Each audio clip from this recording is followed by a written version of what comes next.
Hello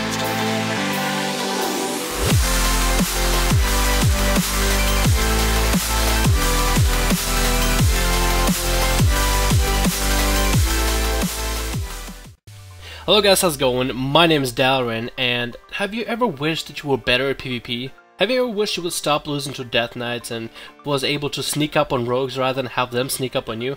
Have you ever wanted to finally kill a Disc Priest? Well, in today's video, we're going to be talking about top 5 ways to get better at PvP in World of Warcraft in Warlords of Draenor. Now, I know a lot of you guys are going to have your own opinions of what it is to be good at PvP. Some of you guys are going to say something like 3k rating. Some of you guys are going to say something more reasonable like 2200. Some of you guys are going to say anything above 1k, and others of you might say, as long as I can live through Rogue's Burst, I feel like I'm better at PvP.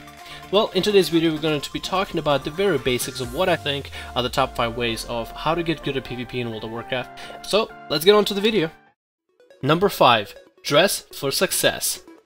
This one is an easy one. If you want to be a fireman, you get a fireman outfit. If you want to be a policeman, you get a policeman outfit. If you want to be a businessman, you buy a suit and tie. And if you want to PvP, you gotta buy PvP gear.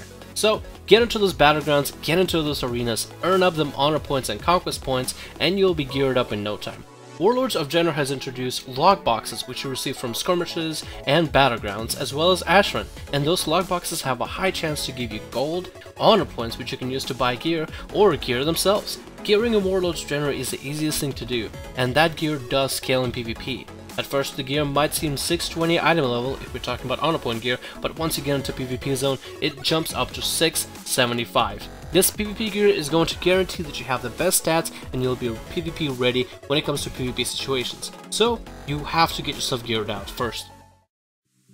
Number 4. Getting to know your own class. Now, I'm not going to ask you to go to all these crazy amounts of websites and look through all this data and plethora of information just to figure out what your class is supposed to do. But the least you can do is go on a World of Warcraft website, go on a community, look at the 2s, 3s, and 5s ladders, and check out what some other players are doing. How are they building their talents, how are they building their stats, what kind of glyphs they're running, so then you can kind of understand what your class is supposed to do.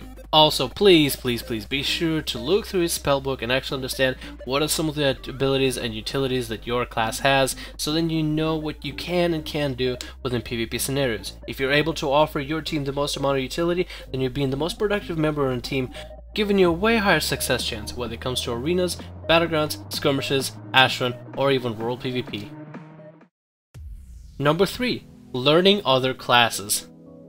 This one is an easy one. If you understand what your class is supposed to do, and you're able to understand what is the role of the other classes that are facing against you, and you were able to prevent them from doing their job properly, you're actually winning. If you're able to stop a Death Knight from killing the flag carrier, you are helping your team. If the monk in the arena is desperately trying to save the warrior in his team and you interrupt him, the warrior dies and you just benefited for your team. If you are able to properly take the flag from the enemy base, carry all the way to your base, take the shortest cuts possible, and optimize your defensive abilities depending on what kind of damage you're taking, then you are benefiting your team. Knowing what other classes do allows you to counter what they're trying to do. Because you understand what other classes are trying to accomplish, whether it be what kind of crowd control abilities they're throwing out or what kind of damage they're building on you, you're able to reflect this damage back at them by either nullifying it or simply flipping their own mechanic on them and not allowing them to play the class that they want to play. For example, a rogue is a great class for that, as we have a lot of anti-magic utilities as well as a lot of CC ability. We're able to lock down healers, allowing the rest of our team to either help us finish off the healers or kill off the FC. So be sure to understand what your class can do against other classes and what other classes can do against you. Number 2. PvP awareness. Adaptability is what separates PvPers from PvEers. Somebody in a raid may know the boss mechanics fully and have deadly boss mods running telling them exactly what's going to happen next. PvP doesn't have this. There's no set way a PvP match can go. Let's say you're sitting at Lumbermill. Anything can happen at Lumbermill. A rogue can come in and sap you, a shadow priest can come in and fear you and you accidentally fall off a ledge, a whole army of horde may run up there and nuke you down and take your flag, or nothing may happen at all. Just by having this PvP awareness, you're changing your mindset and you're able to adapt to situations. Adaptability means survival. Survival in PvP is very important. So adaptability is one of the most important things that you can develop as a PvPer. This will definitely help you in arenas, battlegrounds, world PvP, and even Ashen. Just being able to adapt to new situations. The better you can adapt, the more likely you are to survive an encounter. Number 1. Just enjoy yourself. First things first, you're paying $15 a month, and if you're not enjoying an aspect of the game, I feel like you shouldn't be investing your time into it. It is much easier to learn PvP mechanics and PvP components, as well as just what PvP is, if you enjoy it and you have fun queuing over and over and over into battlegrounds. It is much easier to improve in PvP if you enjoy it, because you don't really feel like you're putting work into it. You feel like you're putting time and invest in yourself, and therefore you're drawing more out of it, rather than, oh man, I'm so tired from, queuing all these battlegrounds. I gotta queue more into battlegrounds if I want to get better. It's more like, man, I can't wait to get into this battlegrounds. There's a new talent I want to try. I want to try this build. I want to try this move that I saw a streamer use.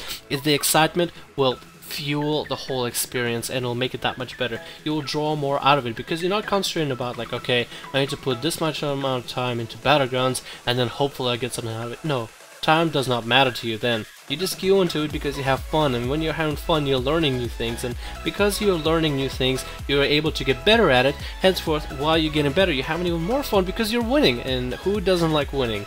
And here you go, guys. These are my top 5 tips of how to get better at PvP in World of Warcraft in Warlords of Draenor. And I follow these tips like a mantra. I get on my combat rogue every day, not because I need to, not because I need to make a video, not because YouTube pays me the pennies that it does, but because I love playing combat rogue. So hopefully you guys enjoyed this video. Let me know what you think about this top 5 list. What would you have as your top 5 list of how to get better at PvP? My name is Dalra, and hopefully you guys enjoyed this video, and I'll see you guys in the next one.